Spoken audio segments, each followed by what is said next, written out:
नमस्ते दोस्तों, जय माता दी। मेरे चैनल हार्दिक सहरावत में आपका स्वागत है।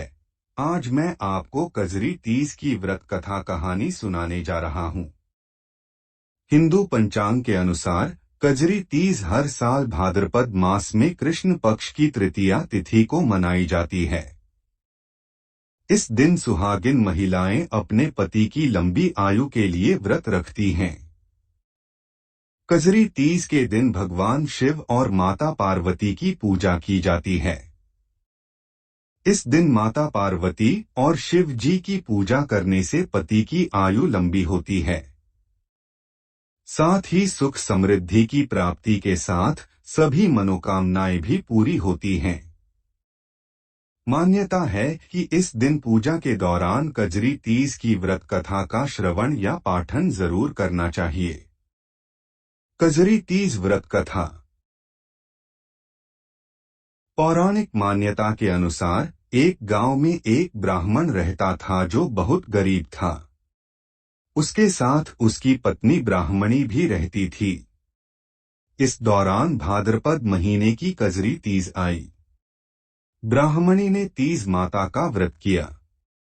उसने अपने पति यानी ब्राह्मण से कहा कि उसने तीज माता का व्रत रखा है। उसे चने का सतु चाहिए, कहीं से ले आओ। ब्राह्मण ने ब्राह्मणी को बोला कि वो सतु कहाँ से लाएगा। इस पर ब्राह्मणी ने कहा कि उसे सतु चाहिए, फिर चाहे वो चोरी करे या डाका डालें, लेकिन उसके लिए सतु लेकर आए। रात का समय था।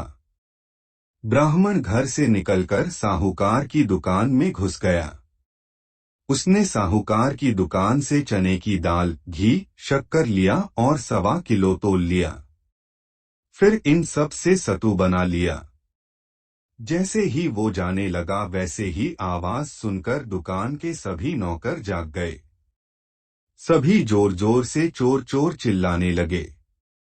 इतने में ही साहूकार आया और ब्राह्मण को पकड़ लिया। ब्राह्मण ने कहा कि वो चोर नहीं है, वो एक गरीब ब्राह्मण है। उसकी पत्नी ने तीज माता का व्रत किया है, इसलिए सिर्फ यह 1.25 किलो का सतु बनाकर ले जाने आया था।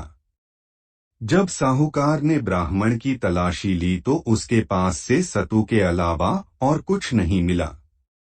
उधर चांद निकल गया था और ब्राह्मणी सतु का इंतजार कर रही थी। साहूकार ने ब्राह्मण से कहा कि आज से वो उसकी पत्नी को अपनी धर्म बहन मानेगा। उसने ब्राह्मण को सतु, गहने, रुपए, मेहंदी, लच्छा और बहुत सारा धन देकर दुकान से विदा कर दिया। फिर सबने मिलकर कजरी माता की पूजा की।